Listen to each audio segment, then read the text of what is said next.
Soy Juan, el Bautista, un hombre de valores y fe verdadera.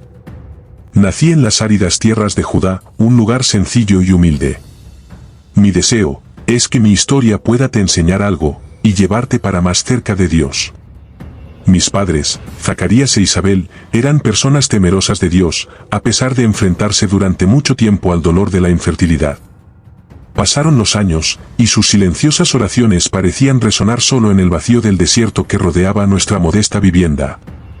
La esperanza, sin embargo, no abandonaba sus corazones. En una ocasión singular, mientras mi padre desempeñaba sus funciones sacerdotales en el templo, un ángel del Señor se le apareció. Un mensaje divino fue transmitido a Zacarías, anunciándole que sus oraciones serían escuchadas e Isabel, a pesar de su avanzada edad, concebiría y daría a luz un hijo. Al volver a casa, mi padre, incrédulo ante la grandeza de la promesa, se quedó mudo. Sus labios permanecieron sellados hasta el día en que yo nací.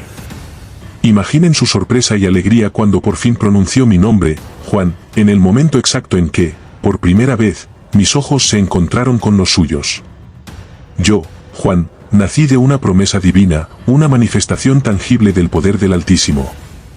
Sin embargo, mi historia no termina aquí, es solo el comienzo de un viaje extraordinario. Fui un milagro para ellos, una respuesta a sus plegarias. La sencillez marcó mi juventud. No tenía ropa elegante ni banquetes elaborados. Mi estilo de vida era modesto, pero rico en valores y fe.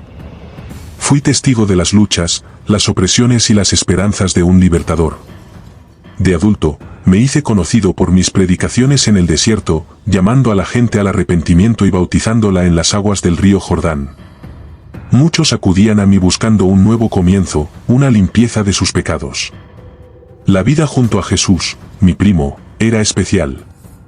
Juntos fuimos niños traviesos, y ahora nos hemos convertido en mensajeros de un mensaje mayor. Aunque en aquel momento no comprendía del todo su propósito, intuía que se avecinaba algo grande. La noticia del nacimiento de Jesús resonaba en los vientos, anunciando un acontecimiento que trascendería lo ordinario. Yo, Juan, pequeño ante la grandeza que se estaba desplegando, vivía bajo la sombra del Mesías. Ser su primo no era solo un lazo de sangre, era una conexión con lo extraordinario. En la infancia, compartíamos risas y bromas comunes. Sin embargo, a medida que crecíamos, las sombras de nuestras misiones divinas empezaron a cernirse sobre nosotros. Yo, Juan, estaba llamado a ser una voz en el desierto, preparando el camino para aquel que era más que yo. Jesús, mi primo, llevaría sobre sus hombros el peso del mundo. Recuerdo vívidamente la primera vez que vi a Jesús tras su regreso del desierto, donde se enfrentó a tentaciones que desafiarían a cualquier mortal. Sus ojos, profundamente serenos, reflejaban la sabiduría de siglos. Una luz divina parecía emanar de él, y mi corazón supo que el viaje no había hecho más que empezar.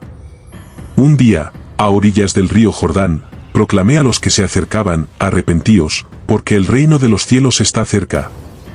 Las aguas bautizadas se hicieron eco de mis palabras, y la multitud buscó el perdón. Pero en medio de los que se inclinaban ante las aguas del bautismo, vi acercarse a Jesús. «¿Son tus huellas, primo?», le pregunté, sabiendo que algo más grande estaba a punto de suceder. Él sonrió, una sonrisa que llevaba el peso de la eternidad, y dijo, «Que así sea por ahora, porque debemos cumplir toda justicia». En el momento en que las aguas del Jordán tocaron la cabeza de Jesús, algo divino se desató. Una paloma, el Espíritu Santo, descendió sobre él, y la voz de Jehová, el Dios de Israel, declaró, «Este es mi Hijo, el amado, a quien yo apruebo». Yo, Juan, fui testigo de la manifestación de Dios en forma humana. Durante los días que siguieron, caminamos uno al lado del otro, pero nuestros caminos empezaron a divergir. Yo, el precursor, encontré mi propósito a orillas del río, mientras que él, el Mesías, comenzó su andadura por las aldeas y ciudades, realizando milagros y enseñando con autoridad. Las noticias sobre Jesús corrían como la pólvora, y yo, Juan, me sentía humillado ante la grandeza del plan divino. En el apogeo de su misión, los vientos cambiaron. Las sombras que ya se cernían sobre nosotros se hicieron más densas, y supe que se acercaba la hora de la separación. Era una época de desierto, de arena abrasadora bajo los pies y cielos abrasadores en lo alto. Caminando por aquel terreno estéril, resonaron en mi mente las palabras: este es aquel de quien está escrito: he aquí que yo envío mi mensajero delante de tu faz, el cual preparará tu camino delante de ti. Mateo capítulo 11, versículo 10. Sentí una gran responsabilidad sobre mis hombros, la tarea de ser el precursor, el heraldo que prepararía el camino al Mesías. Mi llamada no llegó con pompa ni circunstancia, sino con la sencillez de un corazón dispuesto a cumplir su papel en la historia divina. Vestido con ropas rústicas, alimentándome de langostas y miel silvestre, mi misión estaba clara: preparar el camino a aquel que era más grande que yo, cuyas sandalias no era digno de desatar. Yo, un simple profeta en el desierto, bautizando al mismísimo Hijo de Dios. En Mateo capítulo 11, versículo 11, las palabras del propio Jesús, da una declaración de testimonio: en verdad os digo que entre los nacidos de mujer no ha aparecido nadie más grande que Juan el Bautista, sino que el más pequeño en el reino de los cielos es más grande que él. Tales palabras pueden sonar paradójicas, pero es la pura verdad. Yo, Juan, un simple mortal, fui llamado el más grande entre los nacidos de mujer. Sin embargo, la grandeza del reino de los cielos supera incluso la grandeza terrenal. La jerarquía divina trasciende los estándares humanos, y la humildad ante lo divino es la verdadera medida de la grandeza. Las palabras que siguen, recogidas en el versículo 12, resuenan como el rugido del desierto: desde los días de Juan el Bautista hasta ahora, el reino de los cielos se toma luchando, y los que luchan se apoderan de él. Es como si yo, en la sencillez de mis vestiduras de piel de camello, estuviera advirtiendo de la batalla espiritual que se desarrollaría en la historia de la humanidad. El reino de los cielos no es una conquista pasiva, requiere esfuerzo, lucha y determinación. La verdadera grandeza está reservada a los que no solo oyen, sino que actúan, a los que no solo ven, sino que buscan. La vida espiritual es un camino de esfuerzo, una batalla continua contra las fuerzas que se oponen a lo divino. Al contar estas palabras, reflexiono sobre los días áridos del desierto, sobre las multitudes que venían a mi encuentro, buscando algo más grande que lo que este mundo podía ofrecerles. Les exhorté a arrepentirse, a prepararse, porque el reino de los cielos estaba cerca. Cada palabra era como una semilla sembrada en la tierra árida, esperando germinar y florecer. En las arenas calientes del desierto, donde el sol abrasador quema la piel y la verdad se revela desnuda como un cactus en el horizonte, yo, Juan el Bautista, alcé mi voz contra la hipocresía religiosa que arraigaba como la mala hierba en los corazones de los dirigentes de la época. Mi lengua proclamaba sin rodeos el mensaje de la justicia divina, mientras observaba la vacía actuación de los que se hacían llamar hombres de Dios. «Cría de víboras». Eran las palabras que resonaban en mí, dirigidas a los fariseos y saduceos que pretendían enredarme en sus artimañas. En la sencillez de mis palabras, intentaba exponer la cruda verdad, sin embellecer ni enmascarar la realidad. Mi mirada penetrante miraba más allá de las finas vestiduras y las palabras piadosas, alcanzando las oscuras intenciones que se ocultaban bajo el manto de la piedad. ¿Quién te enseñó a huir de la ira venidera?, pregunté, desafiando la hipocresía que impregnaba sus vidas. Mis ojos, como linternas encendidas, iluminaron las sombras que acechaban tras las máscaras de santidad. Yo, Juan, el mensajero en el desierto, no me doblegaba ante la pompa religiosa, sino que exigía sinceridad y arrepentimiento genuino. Fui testigo de sus viajes a los templos, de sus largos discursos y elaborados rituales, pero mi alma se rebeló ante su falta de integridad. La religión de las apariencias, en la que el exterior brillaba más que el interior, era como un sepulcro blanqueado, hermoso por fuera pero lleno de huesos secos por dentro. ¿Crees que puedes escapar al juicio divino solo porque tienes el linaje de Abraham?, cuestioné, desafiando la confianza ciega en la genealogía religiosa. La herencia de la fe no era una muleta para la hipocresía. Nacido en una familia sacerdotal, no dudé en enfrentarme a la idea de que las raíces religiosas garantizaban la rectitud. Mis palabras, ásperas como la arena del desierto, penetraron en los corazones endurecidos de los líderes religiosos. Les llamé a dar frutos dignos de arrepentimiento, a abandonar la vanidad de sus tradiciones y a abrazar un verdadero cambio de corazón. No buscaba solo un bautismo en el río Jordán, sino una auténtica transformación, visible en las actitudes y el carácter. los fariseos y saduceos, como figuras de cera que se derretían al calor de mi discurso, sintieron la presión de la verdad rozando sus almas. Yo, Juan el Bautista, no me acobardé ante el poder religioso. Mi objetivo no era complacer a los líderes con túnicas bordadas, sino despertar las conciencias adormecidas a una fe auténtica. Mis enfrentamientos con la hipocresía religiosa no fueron una batalla superficial, sino una guerra por el alma de las personas. Yo, cuyas ropas eran de piel de camello y cuya dieta consistía en langostas y miel silvestre, no temía parecer extraño a los ojos de quienes daban prioridad a lo exterior. La verdadera extrañeza, insistía, era vivir una vida sin autenticidad, sin el temor de Dios. Mis palabras, como un viento cortante, atravesaban las mentiras y los engaños arraigados en las tradiciones religiosas. Reclamé una fe que trascendiera las formalidades, una fe que se expresara en el amor al prójimo y la honestidad consigo mismo. Así pues, en las abrasadoras arenas del desierto, yo, Juan el Bautista, me enfrenté a la hipocresía religiosa con la sencillez de la verdad. Mi voz sonó, no para complacer oídos, sino para despertar corazones.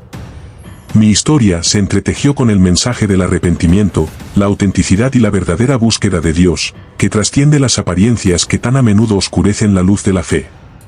Muchos, influidos por el fervor del mensaje que proclamaba, vieron en mí algo más que un profeta.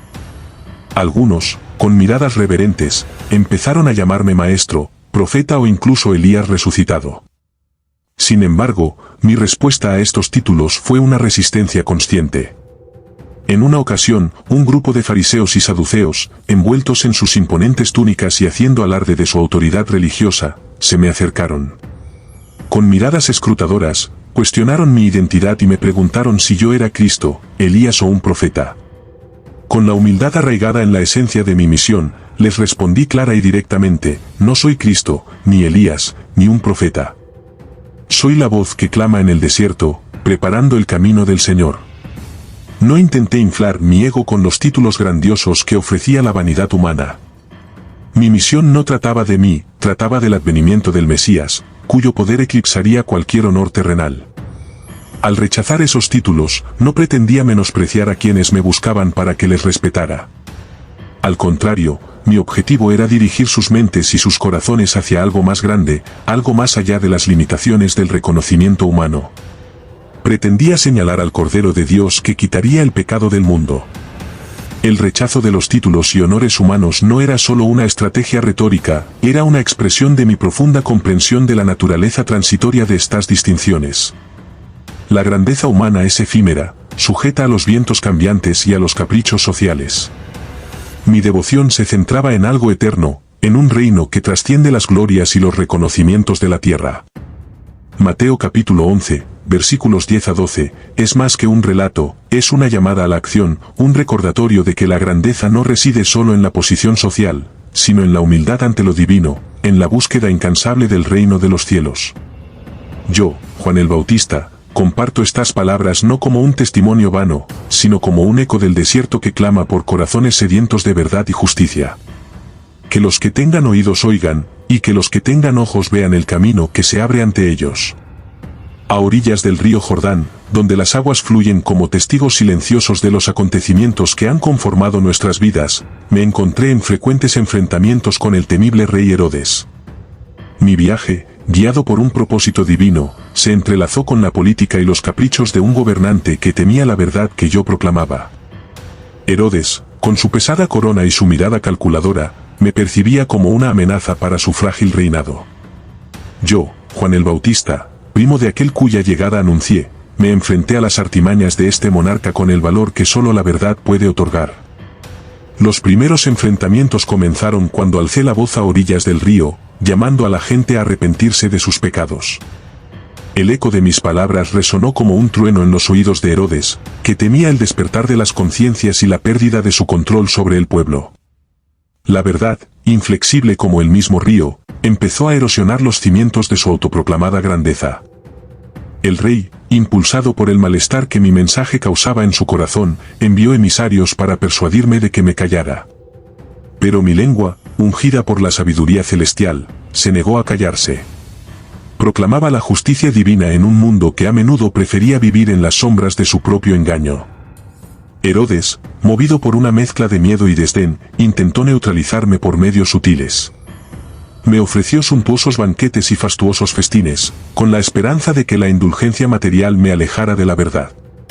Sin embargo, mi dedicación al propósito divino permaneció inquebrantable. La abundante comida y las seducciones de palacio no podían corromper la sencillez de mi misión. Los enfrentamientos alcanzaron su clímax cuando, en un trágico giro, Herodías, la esposa de Herodes, se convirtió en mi intrigante adversaria. Ensombrecida por el orgullo y la ira, ideó planes para destruirme. Herodías, consciente del poder que mis palabras tenían sobre la conciencia de su marido, no dudó en utilizar artimañas femeninas para manipular los acontecimientos. En una fiesta fastuosa, donde las cortinas rojas bailaban al ritmo de la traición, Salomé, la hijastra de Herodías, danzó ante el rey. El grácil movimiento de sus pies era como una sutil trampa, que envolvía a Herodes en una promesa hecha en medio de la embriaguez de la ocasión. Él, influido por emociones efímeras, prometió dar a Salomé todo lo que pidiera. Fue entonces cuando Herodías, como una astuta serpiente, instruyó a Salomé para que exigiera mi cabeza en una bandeja. La petición, aunque grotesca, reveló la intensidad del odio que Herodías sentía por mí. Herodes, atrapado en su propia palabra, se sentía atrapado entre el compromiso público y el miedo a disgustar a su esposa. Las mazmorras del palacio se convirtieron en mi nuevo hogar como resultado de la intriga que Herodías había tramado. Aunque físicamente confinada, mi voz resonaba más allá de los muros de piedra. La verdad, incluso en la adversidad, seguía siendo una llama que no podía extinguirse. Herodes, oscilando entre la fidelidad a su compromiso y el temor a lo que pudiera suceder si me liberaba, se encontró atrapado en un tortuoso dilema. Mis enfrentamientos con el rey tomaron ahora la forma de una confrontación entre la conciencia y los juegos políticos.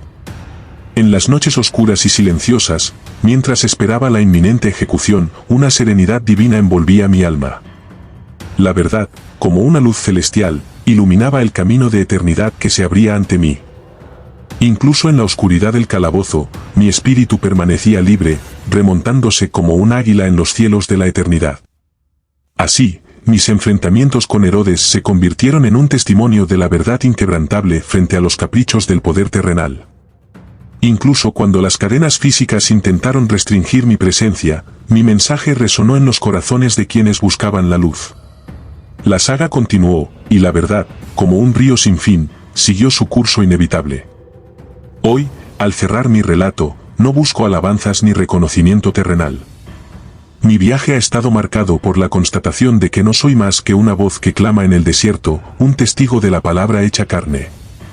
El reino que he proclamado no es de este mundo, y mi misión no se ha cumplido con pompa, sino con fidelidad a los designios divinos. Que quienes escuchen esta historia se den cuenta de que la verdad es una hoja afilada, que corta las capas de ilusión que rodean la vida terrena. Sencillez, justicia y humildad son las piedras angulares del reino que he señalado. Que todo corazón que se vuelva hacia estos principios experimente la libertad que trasciende mazmorras y palacios, una libertad que solo la verdad puede proporcionar. Así pues, cierro mi relato, no como un mártir, sino como un servidor que ha cumplido su vocación. Que la luz del reino de los cielos siga brillando en los corazones de quienes buscan la verdad, y que la voz que clamó en el desierto resuene eternamente en los anales de la historia divina.